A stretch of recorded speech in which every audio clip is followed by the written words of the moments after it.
దేవునికి స్తోత్రం కలుగును గాక. ప్రభువునందు నాకు అత్యంత ప్రియులారా,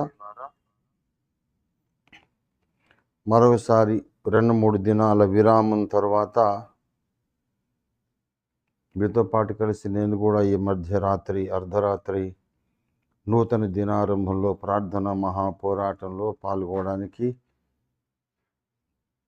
పాలు పొందటానికి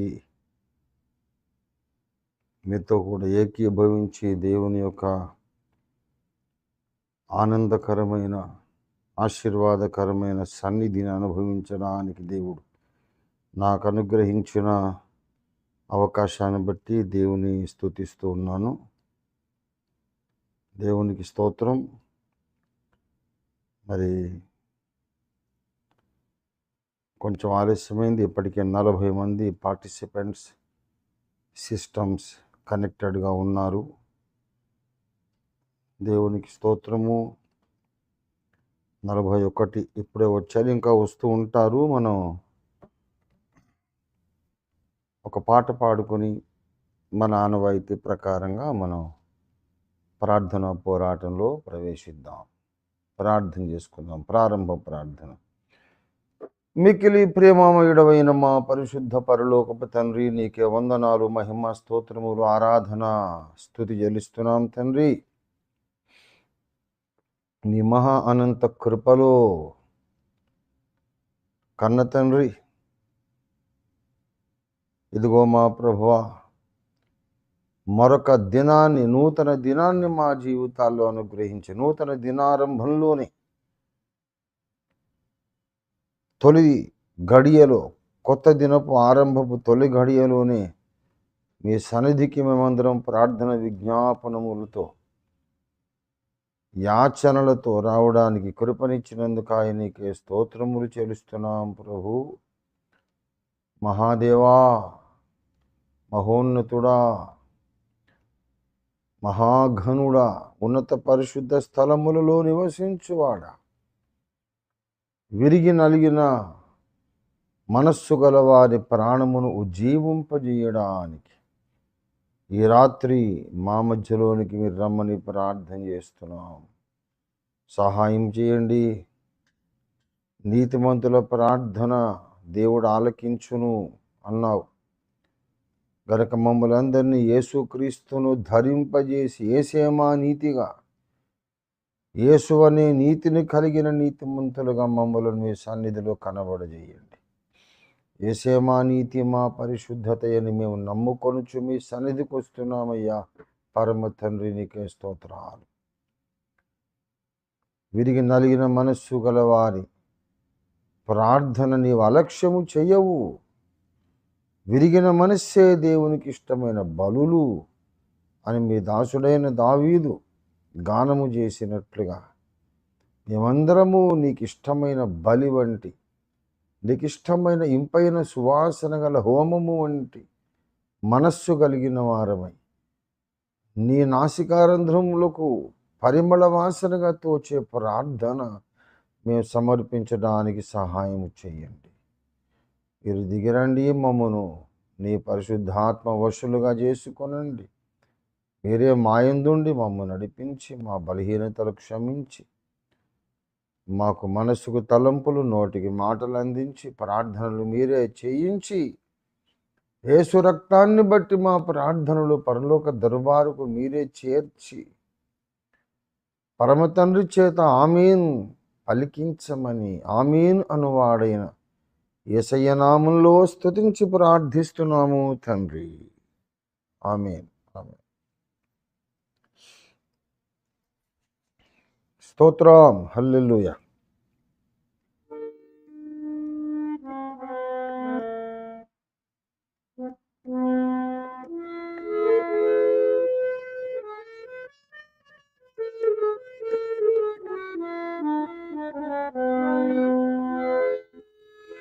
కరుణించి తిరిగి సమకూర్చు ప్రభువా, కరుణించి తిరిగి సమకూర్చు ప్రభువా, క్షమాపణ నిన్ను వేడుచున్నాను క్షమాపణ నిన్ను వేడుచున్నాను.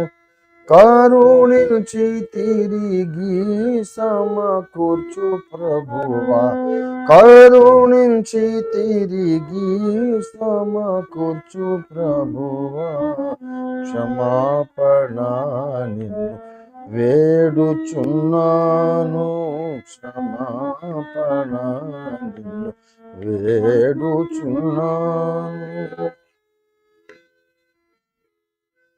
దావీదు రాజు దీనుడై వేడ, దావీదు రాజు దీనుడై వేడ, అవనిలో పొందిన నష్టములన్నీయు, అవనిలో పొందిన నష్టములన్నీయు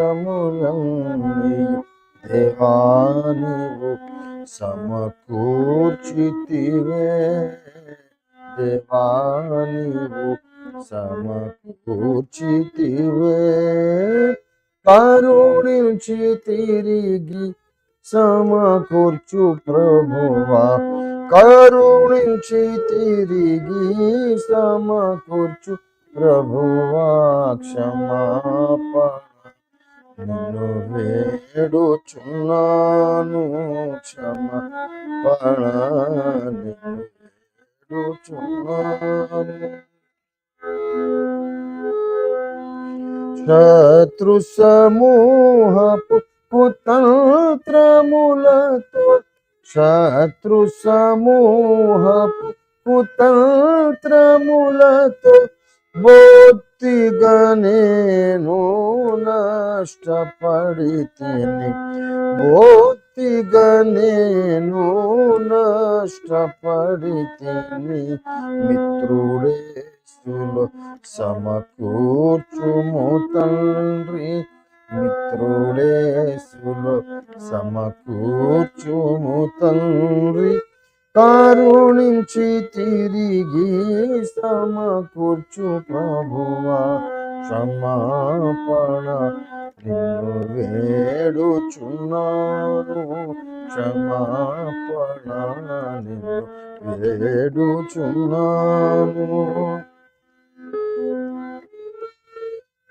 పసరు గొంగళి చీడా పురుగులు, పసరు గొంగళి చీడా పురుగులు నాశము చేసిన పంటను కూర్చుమ, నాశము చేసిన పంటను కూర్చుమ. యేసు ప్రభు నిన్ను వేడుచున్నాను, యేసు ప్రభు నిన్ను వేడుచున్నాను.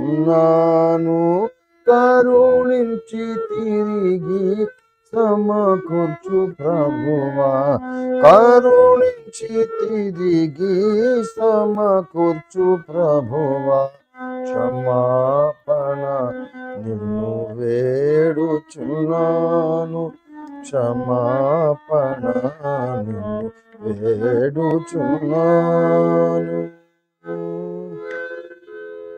దేవునికి స్తోత్రం, హల్లెలూయా.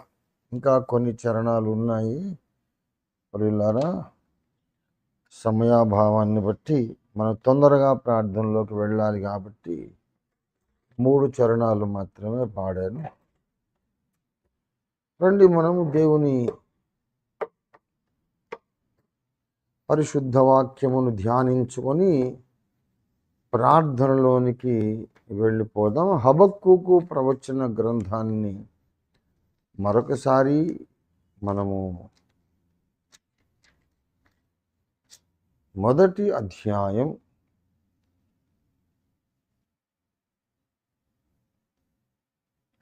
15వ వచనాన్ని చదువుకొని క్లుప్తంగా ధ్యానించి ప్రార్థనలోకి వెళ్ళిపోదాం. వాడు గాలము వేసి మానవులనందరినీ గుచ్చి లాగి ఉన్నాడు, ఉరులు ఒగ్గి చిక్కించుకొనుచున్నాడు. వాడు తన వలతో వారిని కూర్చుకొని సంతోషపడి గంతులు వేయుచున్నాడు. చిన్న మాట ప్రార్థన చేసుకుందాం. ప్రేమ కలిగిన మా మహాపరిశుద్ధ ప్రభువు పరమ తండ్రి, దయచేసి మాతో మాటలాడండి స్వామి. ఏ విషయమై మేము ప్రార్థన చెయ్యాలో, ఎలాంటి మనోభావాలతో, ఎలాంటి మాటలతో మేము ప్రార్థన చేయాలో మీరే మాకు నడిపింపు అనుగ్రహించి అత్యంత ఫలవంతమైన విజ్ఞాపన ప్రార్థన ఈ రాత్రి మేము చేయుటకు సహాయం చేయమని యేసయ్య పరిశుద్ధ నామములో వినయ భయభక్తులతో స్తుతించి నిండు నమ్మికతో స్వతంత్రించుకొని ప్రార్థిస్తున్నాము తండ్రి. ఆమేన్, ఆమేన్, ఆమేన్. హల్లెలూయా. ప్రభునందు నాకు అత్యంత ప్రియులారా, 91వ కీర్తన ఒక భక్తుని పట్ల దేవుడు చేసే ఘనకార్యములు, ఉపకారముల యొక్క అద్భుతమైన లిస్ట్ మన ముందు ఉంచుతుంది. భక్తుడికి దేవుడు ఎన్నెన్ని ఉపకారాలు ఏ విధంగా చేస్తాడో 91వ కీర్తన మనకు తెలియజేస్తుంది. 91వ కీర్తన 14వ వచనం, అతడు నన్ను ప్రేమించుచున్నాడు గనుక నేనతని తప్పించెదను. అతడు నా నామమును ఎరిగినవాడు గనుక నేనతనిని ఘనపరచెదను. అతడు నాకు మొర్ర పెట్టగా నేనతనికి ఉత్తరం ఇచ్చేదను. ఇక్కడ 3 విషయాలు ఒక భక్తుడిని గూర్చి వ్రాయబడి ఉన్నవి. అతడు దేవుని ప్రేమించేవాడు, శాశ్వతమైన ప్రేమతో దేవుని ప్రేమించేవాడు. తర్వాత దేవుని నామమును అనగా ఆయన స్వభావమును ఎరిగినవాడు, బాగుగా ఎరిగినవాడు. తర్వాత దేవునికి మొర్రపెట్టే అలవాటు కలిగినవాడు, దేవునికి ప్రార్థన చేసే మొరపెట్టుకునే అనుభవం కలిగినవాడు. అలాంటి వాడికి దేవుడు చేసే మేళ్ళు ఏమేమిటో ఇక్కడ 91వ కీర్తనలో మోషే భక్తుడు పరిశుద్ధాత్మ ద్వారా వ్రాస్తూ ఒక మాట అన్నాడు. 3వ వచనంలో, 91వ కీర్తన 3వ వచనంలో, వేటకాని ఉరిలో నుండి ఆయన నిన్ను విడిపించును అని మాట్లాడుతున్నాడు. ఇక్కడ వేటకాడు ఉన్నాడు. వేటకాని ఉరి నుండి భక్తుడే తప్పించబడే అవసరం ఉన్నది. వేటకాని ఉరి అంటే ఈ వేటకాడు ఎవరు అని మనం ఆలోచిస్తే, ఇక్కడ హబక్కూకు గ్రంథం 1వ అధ్యాయము 16వ వచనంలో, వాడు తన ఉరులకు ధూపము వేయుచున్నాడు, తన వలలకు బలుల నర్పించుచున్నాడు. చూసారా, ఒకడున్నాడు, వాడు మానవులనందరినీ గుచ్చి లాగి ఉన్నాడు.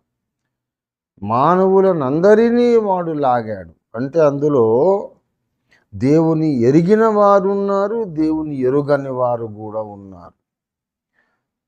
భక్తిహీనులు ఉన్నారు, అది మామూలే. భక్తిహీనులను వాడు గుచ్చి లాగడం మామూలే. కానీ పరమభక్తులు అనుకున్న వారు, శ్రేష్ఠ భక్తులని అనబడిన వారిని కూడా వాడు లాగుతున్నాడు. సాతాను ఇంత దుండగం, ఇంత దుశ్చర్యలు, ఇంత విద్రోహ చర్యలు వాడు చేస్తున్నాడు. ఈ లోకస్తులందరూ వాడి ఆధీనములోనే, వాడి పరిపాలన క్రిందనే ఉన్నారు. సాతాను కాడి కిందనే ఉన్నారు. అయితే యేసుక్రీస్తు రక్తము వలన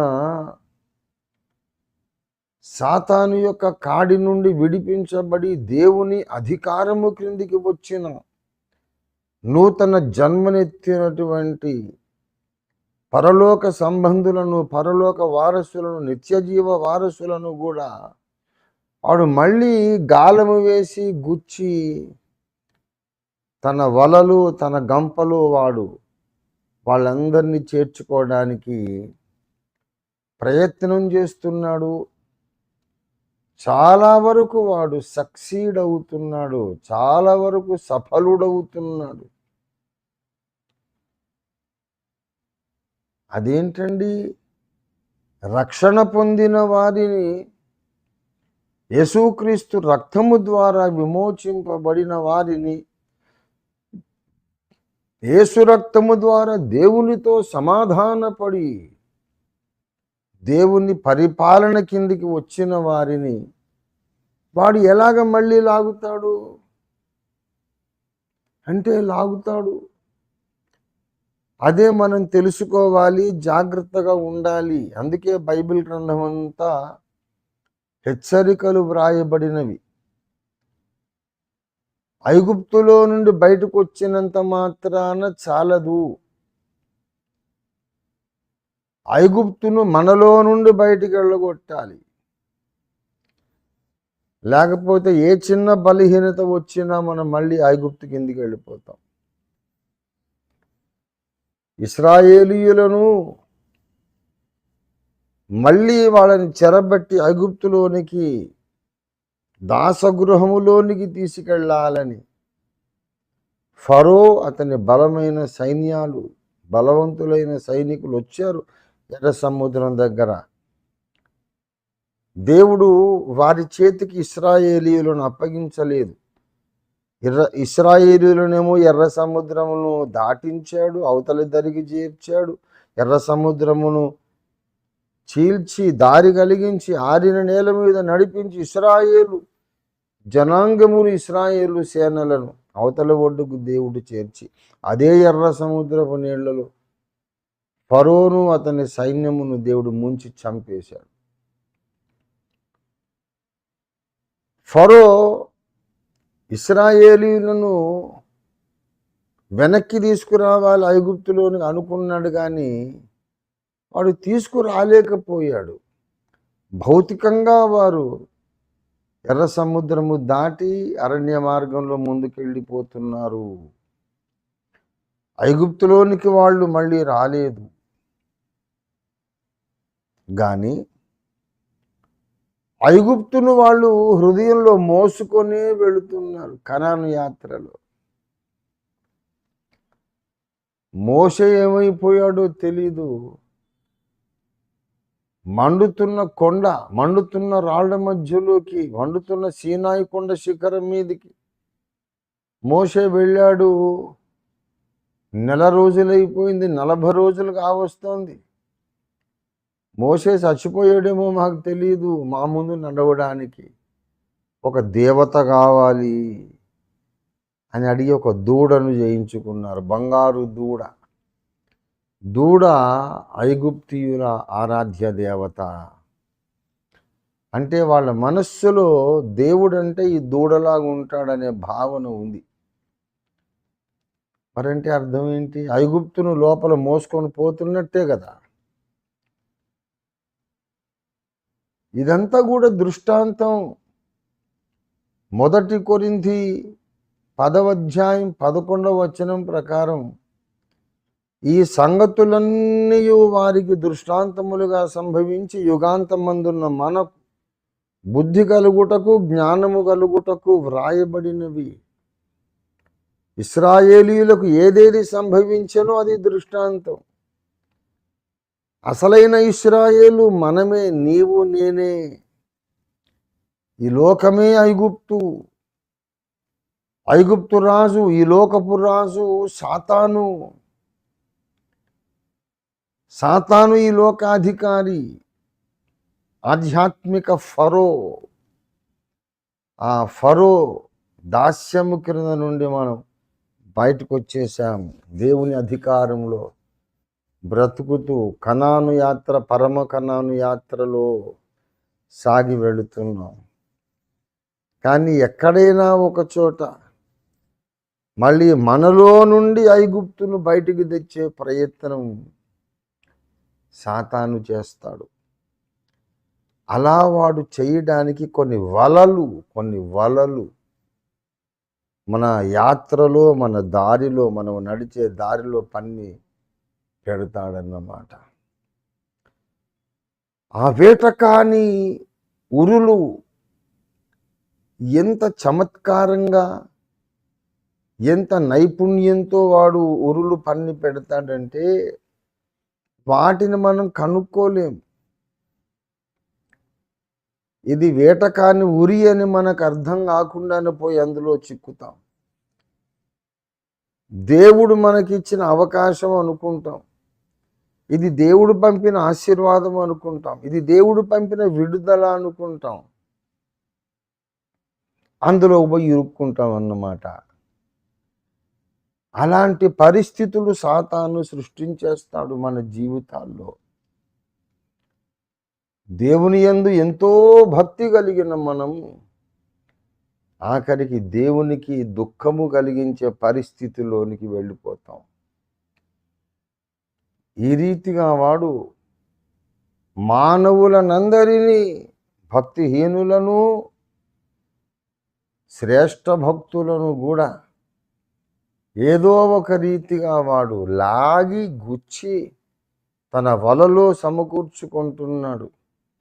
నా వలలు ఇంత గొప్ప పని చేసినవి కదా, నా ఉరులు ఇంతమంది భక్తులను చెరబట్టినవి కదా అని తన ఉరులను, తన వలలను వాడు పూజ చేస్తున్నాడట సాతాను.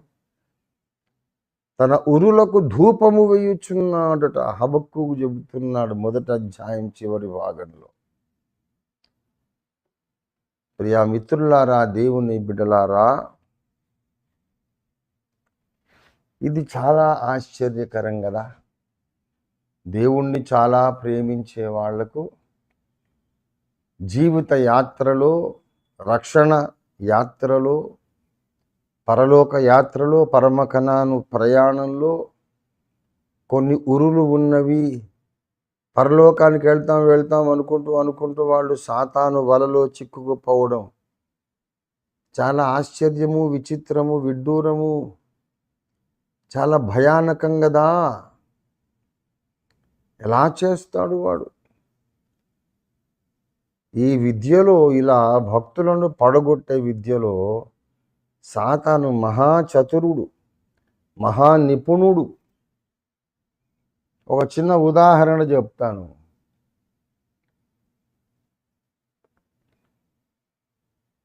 కొంతకాలం కిందట ఒక వ్యక్తి నన్ను చాలా బాధ పెట్టి, నన్ను గాయపరిచి, ఇక నేను చచ్చిపోవడమే నాకు ఏకైక మార్గం, నాకు వేరే దారి లేదు, ఇంకా మార్గాంతరం లేదు అనే పరిస్థితి నాకు కల్పించిన మనిషి ఒకరున్నారు. ఒకడు ఉన్నాడు, ఒకటి ఉన్నది అని నేను చెప్పట్లేదు, ఒకరున్నారు అంటున్నా. అటు ఇటు కాకుండా జాగ్రత్తగా. మళ్ళీ మీరు ఎవరినో ఊహించుకుంటారు. ఆ మనిషి కాకపోతే ఇంకెవరినో ఊహించుకుంటే నేను లేని వార్తను పుట్టించినట్టు మళ్ళీ నేను దోషినవుతా. అందుకే ఒక వ్యక్తి ఉన్నారు అంటున్నా.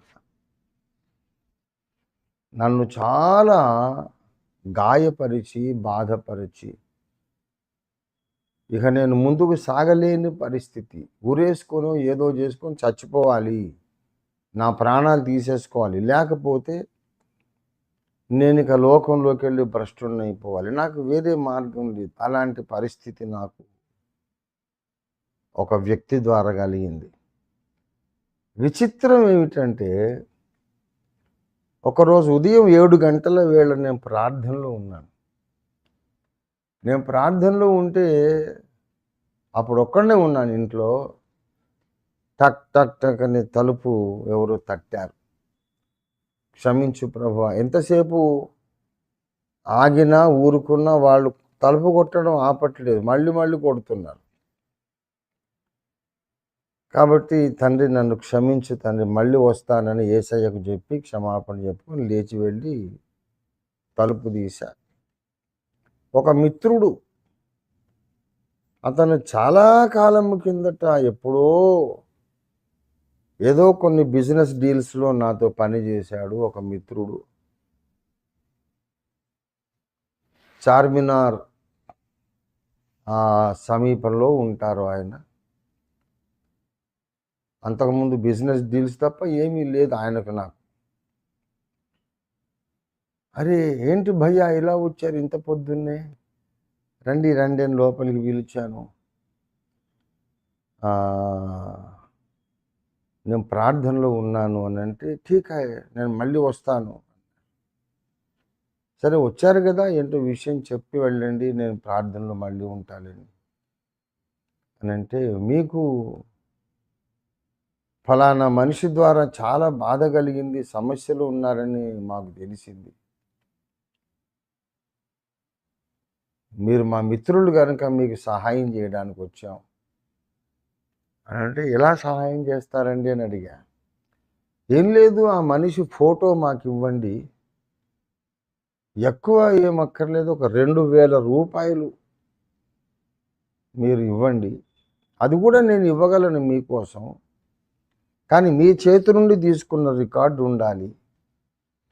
మీ చేత్తో మీరు ఇస్తేనే మీ అభీష్టం నెరవేరుతుంది, మీ అక్కర తీరుతుంది. మిమ్మల్ని బాధ పెడుతున్న ఆ వ్యక్తి ఇక మంచాన పడేటట్టు చేస్తాం. ఒక 40 రోజులు లెక్క. ఆ మనిషి ఫోటో కావాలి, ఒక 2000 రూపాయలు కావాలి. మేము కొన్ని క్రియలు చేస్తాము. ఆ మనిషి మంచాన పడి క్షీణించి ఏ స్కానింగులకు దొరకదు, ఏ ఎక్స్రేలకు దొరకదు, ఏమైందో ఎవరికి తెలియదు, ఏం జబ్బు చేసిందో ఎవరికి తెలియదు. క్షీణించి 40 రోజులు అయిన తర్వాత చచ్చిపోతారు ఆ మనిషి. ఇంకా మీకు ప్రాబ్లం అనేది ఉండదు. ఆ ఒక్క పని మీ కొరకు నేను చేయాలనే ఉదయం వచ్చాను. రాత్రంతా మీరు నా కలలో ఉన్నారండి, అందుకే ఎర్లీ మార్నింగ్ వచ్చేసాను. రాత్రంతా మీరు నా కలలో ఉన్నారు, నా మిత్రుడు ఇంత బాధపడుతున్నాడు అని నాకు దేవుడే తెలియజేశాడేమో అని అంటున్నాడు ఆయన. అంటే ఏమిటి, మంత్రాలు చేసి ఆ మనిషిని చంపేస్తారన్నమాట. ఈయన నా మీద ఉన్న ప్రేమతో, నేనంటే ఉన్నటువంటి ఒక భక్తిభావము, గౌరవంతో ఎన్నోసార్లు నేను అతనికి సహాయం చేసి ఉన్నాను అనే కృతజ్ఞతతో ఆయన వచ్చాడు. నీ శత్రువుగా ఉండి నిన్ను బాధ పెడుతున్న మనిషిని చంపేస్తాం.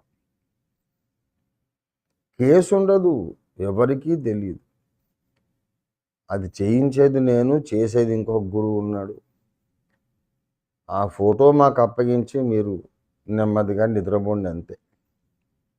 ఒక 40 రోజుల్లో మీ జీవితంలో ఉన్న ఈ అడ్డు తొలగిపోతుంది అన్నాడు. నాలో వివేకం మేల్కొన్నది. దేవుడు మాట్లాడడం మొదలుపెట్టాడు. ఇది దుష్టుడు పన్నిన వల. సమస్య పరిష్కారం కొరకు నీవు ఆశపడి ఆఫ్టర్ ఆల్ ఒక 2000 కదా అని ఇచ్చేసావనుకో, ఆ ఫోటో ఇచ్చి సరే భయానికి ఇష్టం వచ్చింది చేయమని చెప్పావనుకో, వాళ్ళు చేసేది అభిచార కర్మకాండ, వాళ్ళు చేసేది మంత్రక్రియలు. వాళ్ళు అనుకుంటున్నారు ఇదంతా దేవుడే మా చేత చేయిస్తున్నాడు అనుకుంటున్నారు, కానీ దేవుడు కాదు, ఏ యుగ సంబంధమైన దేవత అవన్నీ చేయిస్తున్నాడు. మంత్రాలకు యెహోవా దేవునికి సంబంధం ఏంటండి? మంత్రగాళ్ళు ఎప్పటికైనా యెహోవా దేవుని స్నేహితులు, ఆయన పిల్లలు కాగలరా? దేవునికి అసహ్యమైనవి కదా మంత్రాలు, మంత్ర విద్యలు. మాంత్రికులందరూ అగ్నిగంధకములతో మండు గుండములో పాలు పొందుదురని కదా బైబిల్లో రాయబడి ఉంది. ప్రకటన గ్రంథము 21:8. మాంత్రికులను కూడా ఉంది అక్కడ. అబద్ధికులు, అవిశ్వాసులు, పిరికివారు, అక్కడ మాంత్రికులు కూడా ఉన్నారు. అంటే మెల్లిగా ఇప్పుడు నా పేరు పెట్టి నా పేరు మీద ఒక మంత్రాలు చేయించి నా శత్రువును చంపించేస్తారు. అంటే నేను ఎవరి సహాయం పొందుకుంటున్నాను? సాతాను యొక్క సహాయం పొందుకుంటున్నాను. సాతాను సహాయం పొందుకుంటున్నాను అన్నమాట. 2000 నాకు లెక్క కాదు, కానీ ఇది ఒక వల, సాతాను యొక్క ఉచ్చు, ఒక ఊరి. సరే బ్రదర్, మీరు ఎంతో అభిమానంతో వచ్చారు, నన్ను చాలా చికాకు పెడుతున్నారు వాళ్ళు. ఇదిగో 2000 ఏం చేస్తారో చెయ్యండి, నాకు ముందు రిలీఫ్ రావాలి, అదే ముఖ్యం అని ఇచ్చేసాను అనుకోండి, దొరికిపోయానే. సాతాను ఉరికి ఉచ్చుకు నేను దొరికిపోయినట్టే. నా మీద అభిషేకం ఉండదు. మెల్లిమెల్లిగా మంత్రగాళ్ళ జాబితాలోకి నేను కూడా చేరిపోతాను. హత్య చేసినా, డబ్బులిచ్చి హత్య చేయించినా ఒకటే కదా. హత్య చేసిన వాడికంటే హత్య కొరకు ఆయుధం అందించిన వాడే పెద్ద నేరస్తుడు. డబ్బులిచ్చి చెయ్యమని చెప్పి పురికొల్పిన వాడే పెద్ద నేరస్తుడు. ఆధ్యాత్మిక ప్రపంచంలో కూడా అంతే. ఇది MIG 877లో నేను ఉన్నప్పుడు 30 ఏళ్ల కిందట జరిగిన విషయం. ప్రియులారా, నేను ఒప్పుకోలే. దేవుడు నన్ను హెచ్చరించాడు, వద్దు నా కుమారుడా, జాగ్రత్త నా కుమారుడా, దారి తప్పిపోయే ప్రమాదం వచ్చింది. ఇంకా నీ మీద నా అభిషేకం ఉండదు, నువ్వు నా పని చేయలేవు, నువ్వు దెయ్యాల రాజు ఆధీనంలోకి వెళ్ళిపోతావు, జాగ్రత్త అని దేవుడు నా అంతరంగంలో పెద్ద కేక పెట్టాడు. పరిశుద్ధాత్మ దేవుడు. నేను సున్నితంగానే తిరస్కరించా. వద్దులే భయ్యా, ఎంతో ప్రేమతో వచ్చారు, థ్యాంక్ యూ, కొంచెం టీ తాగి వెళ్ళండి. ఆ దేవుడే చూసుకుంటాడు. మనం ఇలాంటి పనులు చేయకూడదు, మేము అసలే చేయకూడదు, క్రైస్తవులం, మేము ఇలాంటి పనులు చేయకూడదని చెప్పా. మంచిది భాయ్ సాబ్, ఎప్పుడైనా మీకు అవసరం ఉంటే నన్ను పిలవండి, నేను ఉన్నాను మీ కొరకు అని చెప్పేసి ఆయన వెళ్ళిపోయాడు. కొన్ని దినాలైనాక ఇంకొక మనిషి వచ్చాడు. వాళ్ళు మనుషులను చంపేస్తారట. కేసు మన మీదకి రాకుండా విచిత్రమైన విషం ఇచ్చేసి చంపేస్తారట.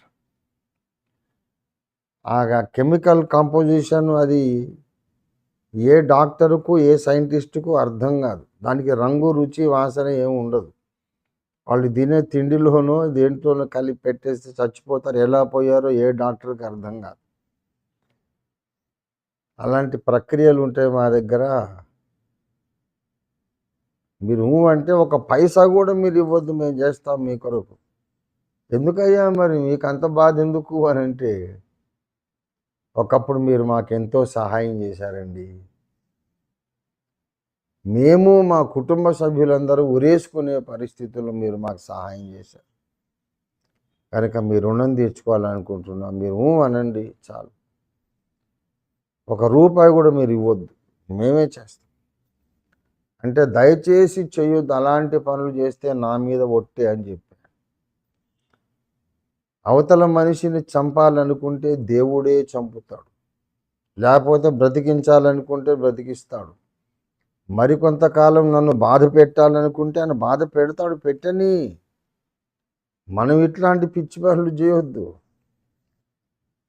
నన్ను బాధించిన ఆ మనిషి ఇంకా బ్రతికే ఉన్నారు, పర్వాలేదు, కానీ నాకు గొప్ప సంతృప్తి ఉంది. ఆ మనిషి కారణంగా నేను 2 సార్లు నేరస్తుడిని కాబోయి తప్పించుకున్నాను. దేవుని దృష్టిలో, మనుషుల దృష్టిలో కాదు. ప్రభుత్వాలకు దొరకం, చట్టానికి దొరకం. కానీ దేవుని దృష్టిలో ఒక హంతకుడిగా నేను తయారైపోయే దారుణమైన ప్రమాదం వాడు నా దగ్గరికి తెచ్చిపెట్టాడు సాతాను. నన్ను ఎవరు తప్పించారు? ఇదిగో వేటగాని ఉరిలో నుండి ఆయన నిన్ను విడిపించు. ఇట్లాంటివి ఒకటి అరా కాదు, చాలా ఉచ్చులు వలలు నా జీవిత యాత్రలో నేను తప్పించుకుంటూ వచ్చా. రకరకాలుగా సాతాను మళ్ళీ ప్రయత్నం చేస్తానే ఉన్నాడు. ఏదో ఒక విధంగా సాతానుకు సంబంధించిన పూజలలో, సాతానుకు సంబంధించినటువంటి ప్రక్రియలలో మనల్ని చేర్చాలని. కొంతకాలం కిందట నేను ప్రార్థన చేస్తుండగా ఒక స్వరం వినపడింది, నీ రాయి పచ్చ అని. తర్వాత నేను గుంటూరు వెళ్ళాను. అప్పట్లో గుంటూరులో మన పుస్తకాలు ప్రింట్ అయ్యేవి.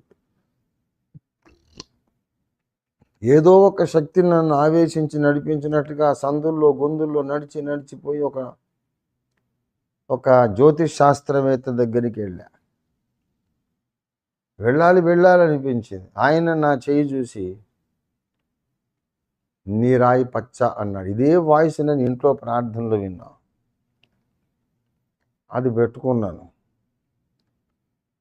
పెట్టుకున్న తర్వాత న్యూమరాలజీ ప్రకారంగా ఏదో నాకు రింగ్ ఏదో పెట్టారు. మీరు ఏం చేసినా కలిసి వస్తుంది అన్నారు. కానీ తర్వాత కలిసి రాలేదు. ఏదో కొంతకాలం ఏదో కొంచెం పరిస్థితులు కొంచెం అనుకూలంగా ఉన్నట్టు మారినాయి. మళ్ళీ ఎప్పటి పరిస్థితి కొనసాగుతాం. అప్పుడు అన్నారు, క్రైస్తవులకు, దళితులకు, ముస్లిములకు మా న్యూమరాలజీ కానీ మా ఈ రాళ్ళు కానీ పనిచేయవండి అన్నారు. అదేంటి క్రైస్తవులు, దళితులు, ముస్లింలు ముగ్గురిని ఒక మూటలో కట్టేది ఏమిటండి అని అడిగా. అంటే అవునండి, ఇవన్నీ చేసిన తర్వాత కూడా మిమ్మల్ని వెంటాడుతున్న శని వదిలిపోవాలంటే కొన్ని హోమాలు చేయాలి.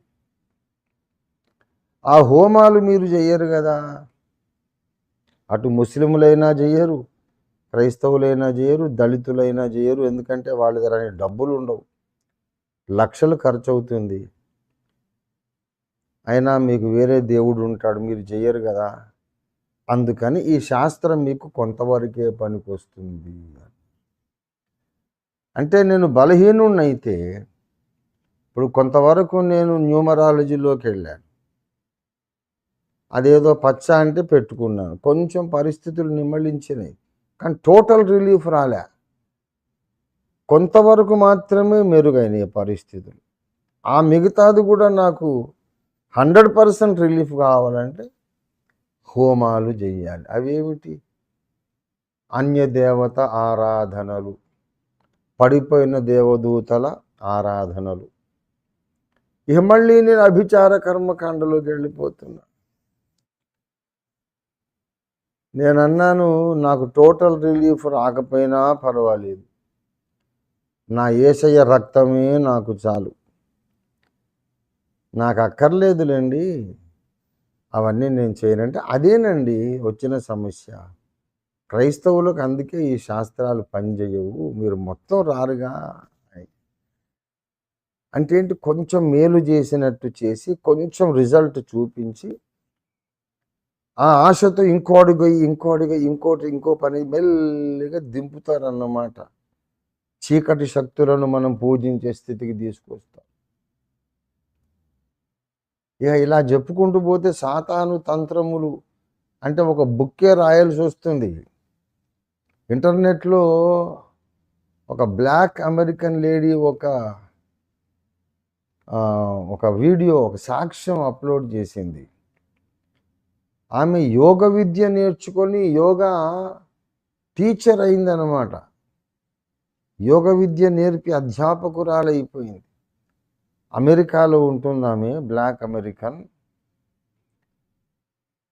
ఆమె యోగాలో బాగా సాధన చేసి కుండలిని విద్య జాగరణ వరకు వెళ్ళింది. ఆమెకు ఎవరెవరో వ్యక్తులు కనబడడం, వేరే లోకాల్లోని వ్యక్తులు ఆమెతో మాట్లాడడం, అంతవరకు వచ్చింది వ్యవహారం. తర్వాత అర్థమైంది, స్లోలీ ఆమె సెటానిస్ట్ అయిపోయింది. అంటే సాతాను ఆరాధనా మతం లోపలికి వెళ్ళిపోయింది. అదొక బలమైన ఇనుప సంకెళ్ళు అన్నమాట. ఆమె బయటికి రాలేక చాలా రోజులు అశాంతితో బ్రతికి, ఇక ఒక పిస్తోల్ తీసుకొని పేల్చేసుకుందాం, లేకపోతే ఏదో ఊరేసుకుందాం, విషమన్నా త్రాగుదాం, చచ్చిపోదామన్నంత అశాంతిలో సతమతమైపోతే ఎక్కడో సువార్త విన్నది, ఎలాంటి బంధకాల నుండైనా యేసయ్య విడిపిస్తాడనే శుభవార్త విన్నది. యేసయ్య కృపచేత ఆ సంకెళ్ళన్నీ తెగిపోయినాయి. యేసయ్య శక్తిని ఆశ్రయించింది. ఆమె బయటకు వచ్చి ఇప్పుడు సువార్తికురాలైంది. ఇట్లాంటి సాక్ష్యాలు, I was a Satanist, I was a yoga teacher అని మీరు గూగుల్ సెర్చ్ చేయండి, మీకు ఆ సాక్ష్యాలన్నీ దొరికేస్తాయి. నాకే కాదు, మీకు ఇంటర్నెట్ అందుబాటులో ఉంది కదా. ఎక్స్ యోగా టీచర్, ఎక్స్ సేటనిస్ట్, ఎంతోమంది అలాంటి వాళ్ళు రక్షింపబడ్డారు. ప్రాణాయామం వరకు కరెక్టే, శ్వాస నియంత్రించడం వరకు కరెక్టే, మనశ్శాంతి వస్తుంది, బీపీ కంట్రోల్లో ఉంటుంది, నిద్రలేమిని జయించగలం, కొన్ని లాభాలు. ఇంకా లోతుకు వెళ్ళి కుండలిని జాగరణ విద్య దాకా వెళ్ళామనుకోండి, చీకటి సామ్రాజ్యపు గ్రిప్ లోపలికి వెళ్ళిపోతాం. అలాగ చాలామంది మంచి ఉద్దేశంతోనే మొదలు పెడతారు, ఆఖరణ ఏదో ఒక రీతిగా, ఏదో ఒక రూపంలో ఈ లోకాధికారి అయిన ఆది మహాఘట సర్పం యొక్క కోరల్లోనికి, వాడి పంజాకు చిక్కుతారన్నమాట. వాడు మానవులనందరినీ గుచ్చి వలలో వాడు చిక్కించుకొని లాగుతున్నాడు. ఇంతసేపు చెప్పిందంతా మీకు అర్థం కావడానికి ఒక చిన్న సెంటెన్స్లో చెప్తాను. ఎలాగా ఉరులు పన్నుతాడు, ఎలాగా వలలు వేసి చిక్కించుకుంటాడంటే ఒక చిన్న సెంటెన్స్లో చెప్పేస్తా. ఒక సమస్య సృష్టిస్తాడు, ఆ సమస్యకు ఈజీ పరిష్కారం, సులభమైన పరిష్కారం మన కళ్ళ ముందు పెడతాడు. అది ఇంతే. ఇంకా కుటుంబ సమస్య, భార్యాభర్తల గొడవ, ఆర్థిక సమస్య, ఏదో ఒకటి ఈ సమస్య సృష్టించి దీనిలో నుండి సులభంగా బయటపడాలంటే ఇది మార్గం అని చూపిస్తాడు. ఈ సులభమైన మార్గంలోనికి మనం ఎప్పుడైతే ఒక అడుగేస్తామో ఊబిలోకి కూరుకుపోయినట్టుగా అంతకంతకు లోపలికి వెళ్ళిపోతాం. ఇలాగా మనుషులందరినీ, దేవుని ఎరుగని వారినైతే ఎట్లాగూ వాడు చిక్కించుకున్నాడు, సత్యదేవుని ఎరిగిన వాళ్ళను కూడా చిక్కించుకుంటాడు.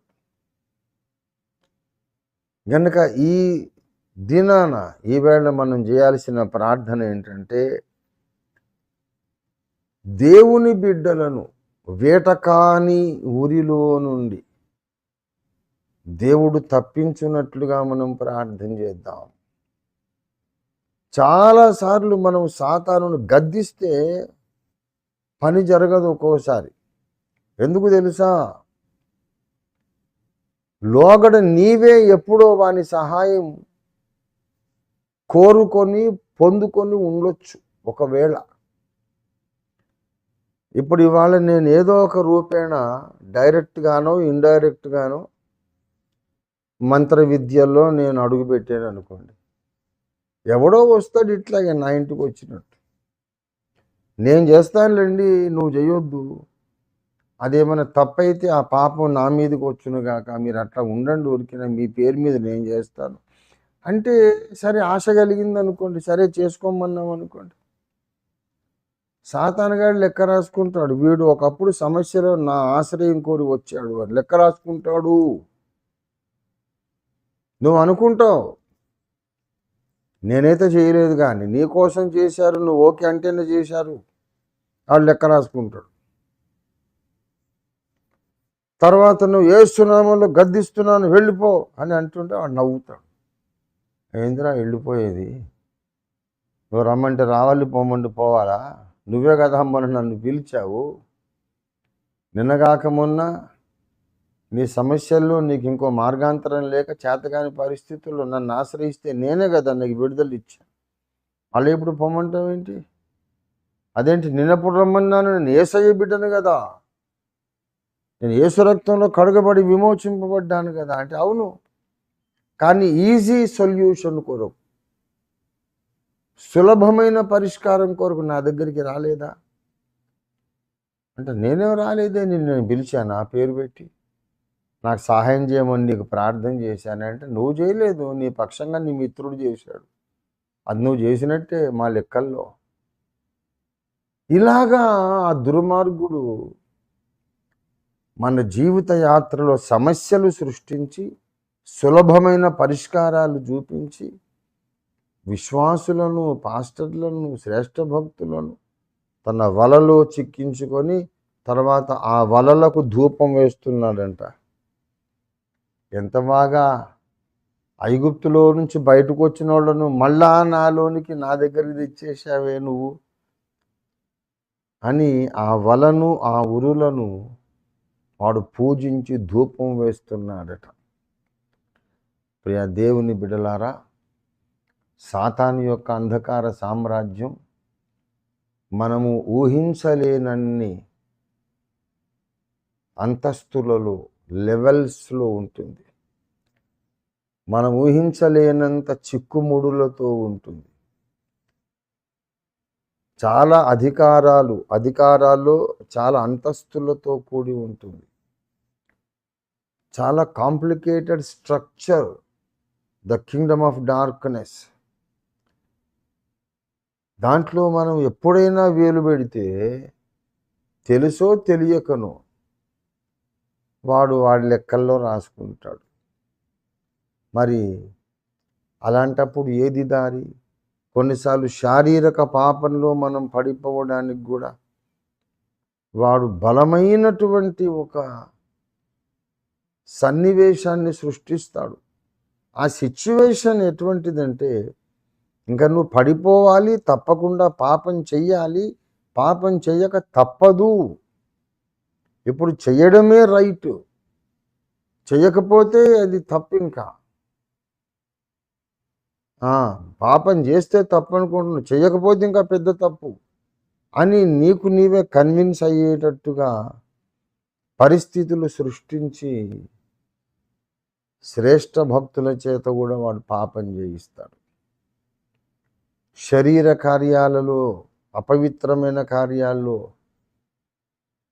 పరమ భక్తిపరులు కూడా ఇన్వాల్వ్ అయ్యేటట్టు, జోక్యం చేసుకునేటట్టుగా వాడు సన్నివేశాలు సృష్టిస్తాడు. సాతాను తంత్రములను మనం ఎరుగని వారము కాము అన్నాడు కదా. 2వ కొరింథీ పత్రిక 2వ అధ్యాయం 11వ వచనంలో ఉంటుంది ఆ మాట. వాడి దగ్గర చాలా తంత్రములు ఉన్నవి. భక్తులు ఎందుకు తప్పు చేస్తారు? అసలు దేవుణ్ణి ప్రేమించేవాళ్ళు, పాపాన్ని అసహ్యించుకునేవాళ్ళు ఎందుకు పడిపోతారు అంటే, సాతాను దగ్గర చాలా తంత్రాలు ఉన్నాయి. ఎవరిని ఎలా పడగొట్టాలో వాడికి తెలుసు. కనుక మనం ఎంత ఎదుగుతున్నామో అంత బలమైన వలలు మన మీద ఉపయోగిస్తాడు. ఎంత ఎదుగుతున్నామో అంత ప్రమాదకరమైన ఉరులు మన మీద వాడు ప్రయోగిస్తాడు.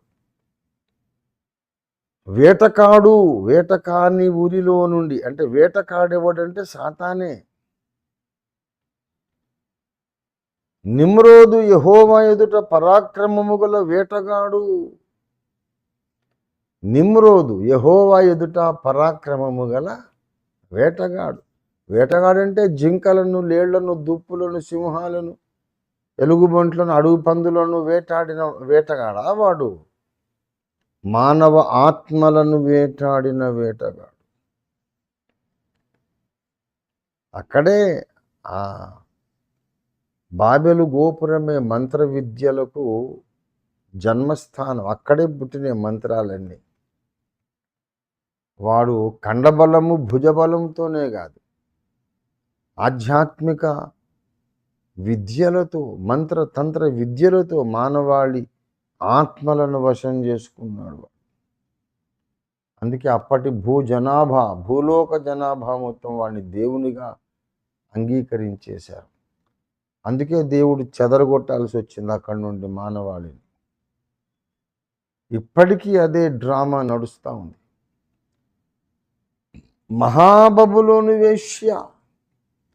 ఆ మహాబబులోను వేశ్యలో దేవుని ప్రజలున్నారట. మహాబబులోను కూలిపోయెను అని చెబుతూ ప్రకటన గ్రంథం 18వ అధ్యాయము 2వ వచనము చూడండి. అతడు గొప్ప స్వరముతో ఆర్భటించి ఇట్లా నేను, మహాబబులోను కూలిపోయెను, అది దయ్యములకు నివాస స్థలమును, ప్రతి అపవిత్రాత్మకు ఉనికి పట్టును, అపవిత్రమును అసహ్యమునైన ప్రతి పక్షికి ఉనికి పట్టును ఆయను. ఆ మహాబబులోనులో ఎవరున్నారంటే 4వ వచనము చూడండి. 4వ వచనం, నా ప్రజలారా మీరు దాని పాపములలో పాలివారై ఉండకుండున్నట్లు, నా ప్రజలారా మీరు దాని పాపములలో పాలివారు కాకుండున్నట్లు దానిని విడిచి రండి. అంటే దేవుని ప్రజలు ఎక్కడున్నారు?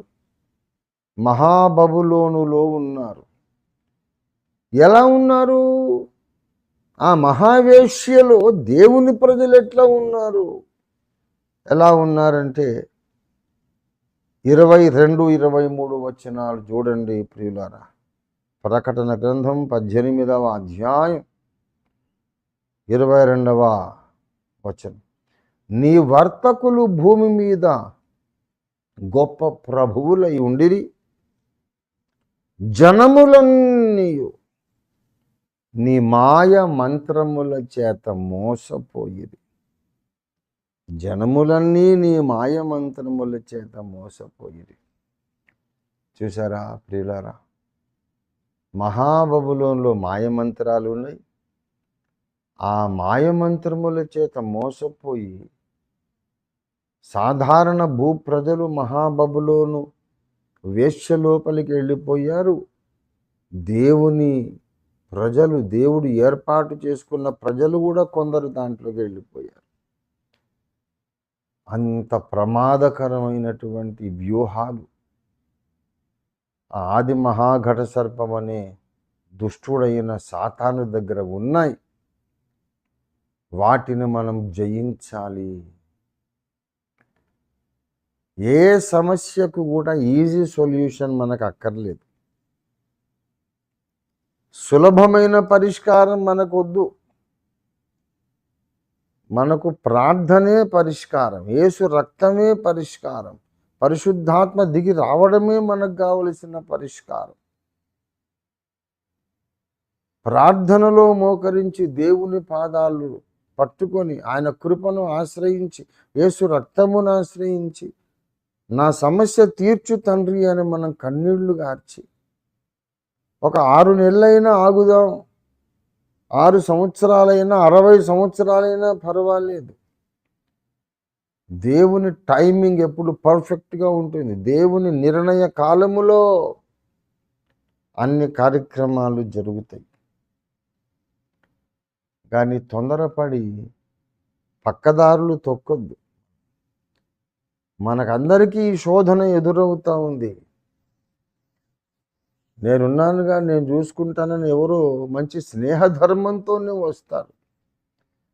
కానీ అవన్నీ సాతాను మనల్ని చిక్కించుకోవడానికి పన్నిన ఉరులు, మన మీద విసిరిన పాతాళపు వలలు. వాటిలో మనం చిక్కుకోకుండా పరిశుద్ధ మార్గంలో నడవాలి, జీవ మార్గములో, నిత్య మార్గములో, సత్య మార్గంలో నడవాలి, క్షేమ మార్గంలో నడవాలి. ఇవాళ మన ప్రార్థనాంశం ఇది. భక్తుల మీద ప్రయోగించబడుతున్నటువంటి సాతాను వలలన్నిని, సాతాను యొక్క ఉరులు ఉచ్చులన్నిటినీ, వలలన్నిటినీ దేవుడు కాల్చివేయాలి. ఆ వలలు తప్పించుకోవాల్సిన పద్ధతి దేవుడే తన ప్రజలకు నేర్పాలి. ఆ వలలు తప్పించుకోవడానికి కావలసిన జ్ఞానము దేవుడే తన ప్రజలకు ఇవ్వాలి. దేవుడే తన పరిశుద్ధాత్మ అగ్నిని కుమ్మరించి దేవుని ప్రజల మీద ప్రయోగించబడుతున్న సాతాను ఉరులు, ఉచ్చులు, వలలు అన్నిటినీ కాల్చివేయాలి. దేవుని ప్రజలకు కనువిప్పు కలగాలి. డైరెక్ట్గా కాకపోవచ్చు, ఇండైరెక్ట్గా. యేసు రక్తమే కాదు, నాకు వేరే పరిష్కారం ఉంది అనుకుంటే అది మంత్ర విద్యల్లోనికి నిన్ను తీసుకెళ్తుంది షార్ట్కట్లో. యేసు రక్తము తప్ప నాకు ఇంకో పరిష్కారం లేదు. ఆయనే రావాలి, నా సమస్య తీరాలి. ఈ లోపుగా నాకు షార్ట్కట్లు ఏం అక్కర్లేదు. తండ్రి, నువ్వు ఉన్నావు కదా, నా దేవుడు చచ్చిపోలేదు, నా దేవుడు సజీవుడు, నా దేవుడు బలహీనుడు కాలేదు, నా దేవుడు సర్వశక్తిమంతుడు, నా దేవుడేం నిద్రపోలేదు, ఆయన కొనుకక నిద్రపోక నన్ను కాపాడుతున్న దేవుడు కనుక దిగి వచ్చి నా సమస్యలన్నీ నీవు తీర్చు, సంఘానికి ఉన్న సమస్యలు నీవు తీర్చు. నాకు కృత్రిమమైనటువంటి పద్ధతులు అక్కర్లేదు. నాకు సాతాను ఇచ్చేటటువంటి సులభమైన పరిష్కారాలు అక్కర్లేదు. నీ నిర్ణయ కాలములో నీవు చూపించే పరిష్కారమే నాకు కావాలి అని ఓపికతో మనము ప్రార్థన చేస్తూ మన ముందుంచబడిన పందెంలో ఓపికతో పరిగెడదాం ప్రియులారా. ఇది ఈనాడు బర్నింగ్ ఇష్యూగా పరిశుద్ధాత్మ దేవుడు చూపిస్తున్నాడు. నీవు నేను మనందరం అపవాది యొక్క వలలలో చిక్కుకుపోతున్నాం. వాడు గంతులేస్తున్నాడు, చంకలు గుద్దుకుంటున్నాడు, నాట్యం ఆడుతున్నాడు. ఏమయ్యా, మీరందరూ పెద్ద భక్తుల సువార్త ప్రకటిస్తారా, ఆత్మలను రక్షిస్తారా, మీరు సంఘాలు కట్టేస్తారా, మిమ్మల్ని కూడా ఎలా ఏడ్చుకు రావాలో నాకు తెలుసు అని మనందరి మీద వలలు విసురుతున్నాడు. వాటిని కాల్చి భస్మము చేయడానికి పరిశుద్ధాత్మ అగ్నిని మనం ఆహ్వానిద్దాం. మనము పొరపాటున వాటికి మనం ఎప్పుడైనా ఎస్ ఓకే చెయ్యి అని చెప్పి ఉంటే దాన్ని కూడా మనం ఒప్పుకుందాం, పశ్చాత్తాపపడదాం, క్షమాపణ కోరుకుందాం. తండ్రి, మాకు తెలియదయ్యా, మాకంత జ్ఞానం లేదు, మాకు తెలియక ఏదో మేము అవునని ఉంటాం, కానీ మాకు ఇంత సీరియస్ అని తెలియదు. మా పాపములను క్షమించి మా మీద ఉన్న ఇనుప సంఖ్యలను త్రెంచివేయమని మనం ఈరోజు ప్రార్థన చేద్దాం. ఆకాశము క్రింద భూమి మీద ఉన్న క్రైస్తవ సమాజం అంతటికి ఈ రాత్రి గొప్ప విడుదల కలగాలని ప్రార్థన చేద్దాం. మన దేశమే కాదు, అమెరికాలో కూడా చాలా భయంకరమైన మంత్ర విద్యలు కొనసాగుతున్నాయి. అసలు ఆ మాటకు వస్తే మంత్ర విద్యలు లేనటువంటి దేశమే లేదు. మంత్ర విద్యలు లేని దేశమే లేదు. ప్రతి చోట ప్రచ్ఛన్నంగా మారు రూపంలో, మారువేషంలో ఈ అభిచార విద్యలు క్రైస్తవుల మీద దాడి చేస్తూ ఉన్నాయి. మెల్లిగా సాతాను ఆరాధనలోకి తీసుకెళ్తున్నాయి. ఈరోజు మనం జూలు విదిలించుకొని సింహాలలాగా లేద్దాం. నేనుండను, ఈ వలల్లో ఉండను, ఈ వలలన్నీ చింపుకొని తెంచేసుకొని సంకెళ్ళు తెంచుకొని బయటకు వచ్చేస్తా. నేను యేసయ్య బిడ్డను, యేసయ్య బిడ్డగానే బ్రతుకుతాను, యేసయ్య కొరకు సాక్షిగానే జీవిస్తాను. బ్రతికినా చచ్చినా ఆయన కొరకే. నాకు ఇంకా ఏ శక్తులు వద్దు. నేను ఇండైరెక్ట్గా కూడా ఇంకెవరిని సహాయం అడగను. ఆధ్యాత్మిక ప్రపంచంలో అదృశ్య వ్యక్తుల సహాయాలు నాకేం అక్కర్లేదు. ప్రభుత్వ అధికారుల దగ్గరికి వెళ్తాం, అది వేరే విషయం. వాళ్ళందరూ దేవుని సేవకులు, మనకు సహాయం చేయటానికి దేవుడు వాళ్ళని పెట్టాడని రోమా 13వ అధ్యాయంలో రాయబడి ఉంది. కాబట్టి మానవ లోకంలో ఉన్న ప్రభుత్వ అధికారులను ఒక మనవి చేసుకుంటాం, అది తప్పు కాదు. కానీ అదృశ్య లోకంలోని ఈ లోకాధికారి యొక్క అదృశ్య ప్రభుత్వం ఉందే, వాళ్ళ జోలి మనకు అక్కర్లేదు. ఈ మానవ అధికారాలను సర్వాధికారి అయిన దేవుడే ప్రేరేపించి మనకి ఏదన్నా మేలు చేస్తే చేయనివ్వండి. మన హృదయంలో ఏ మారుమూలనైనా, ఎక్కడైనా రహస్యంగా ఎప్పుడైనా దేవుని మీద విసుక్కొని, ఏం ప్రార్థన, ఎన్నేండ్లా ప్రార్థన చేయడం, ఇంకెప్పుడు వస్తుంది విడుదల, ఏదన్నా వేరే దారి చూసుకుందాం అనే తలంపు వచ్చినా కూడా దాని విషయంలో మనం పశ్చాత్తాపడదాం, మారు మనసు పొందుదాం. ఘోర ప్రమాదంలో చిక్కుకుంటున్నావు నువ్వు సోదరుడా, సోదరి. సార్వత్రిక క్రైస్తవ సంఘానికి ఈ మంత్రశక్తుల మాయాజాలము నుండి విడుదల రావాలని ప్రార్థన చేద్దాం. మహాబబులోను వేశ్య లోపల ఉన్నటువంటి దేవుని ప్రజలు బయటికి రావాలని ప్రార్థన చేద్దాం. మనము లోపలికి వెళ్లకుండా ఉండాలి, లోపల ఉన్నోళ్ళందరూ బయటికి రావాలి. యేసు రాకడ బహు సమీపము. ఈ బైఫర్కేషన్, ఈ విభజన జరగాలి. ప్రార్థన చేద్దాం రండి, ప్రార్థన చేద్దాం రండి ప్రియులారా. ఇది మంచి తరుణం, చాలా ప్రాముఖ్యమైన సమయానికి వచ్చాం. సాతాను యొక్క వలలు దేవుని సంఘము మీద విసిరాడు. పరలోక ప్రయాణికుల దారిలో ఉరులు ఉచ్చులు పన్ని వలలు పన్ని వాడు ఉంచాడు. జ్ఞానము లేనివాడు ఆ ఉరి వద్దకే పరిగెడుతున్నాడట. అలా కాదు, ఆ ఉరులన్నీ కాల్చివేయబడినట్లుగా మనం అగ్ని బాప్తిస్మం పొందుదాం. యుద్ధము తీవ్రతరమైపోయింది. యుద్ధం ఇంకా సీరియస్ రూపం, చాలా గంభీరమైనటువంటి భయంకర రూపం దాల్చింది యుద్ధం. మునిపెన్నడూ లేనంత భీకర యుద్ధం జరుగుతూ ఉంది. యేసయ్యా దిగిరండి తండ్రి, నీ ప్రజలందరినీ కూడా సాతాను వలల నుండి విడిపించండి. అలాగే నీ సంఘముగా అంచకాల సంస్కరణ కొరకు మీరు నియమించినటువంటి ఏలియాల గుంపుగా మమ్మలను కూడా ఆశీర్వదించండి. మాకు కావలసిన ధనమును, మాకు కావలసినటువంటి అధికారమును మీరే అనుగ్రహించండి. సాతాను ద్వారా వచ్చే ఏది మాకు అక్కరలేదు, ఏ మేలు మాకు అక్కరలేదు. సాతాను మమ్ములను రాజులను రాణులను చేసినా మాకు అక్కరలేదు. నీవే తగిన కాలమందు మమ్మల్ని హెచ్చించండి. నీ కృపచేతనే మమ్మను బాగు చేయండి, ఆశీర్వదించమని అందరము ప్రార్థన చేసుకుందాం. ఇది ప్రార్థనా సమయం. ఆలస్యం చేయకుండా అందరూ ప్రార్థనలో కొనసాగండి దయచేసి. హల్లెలూయా.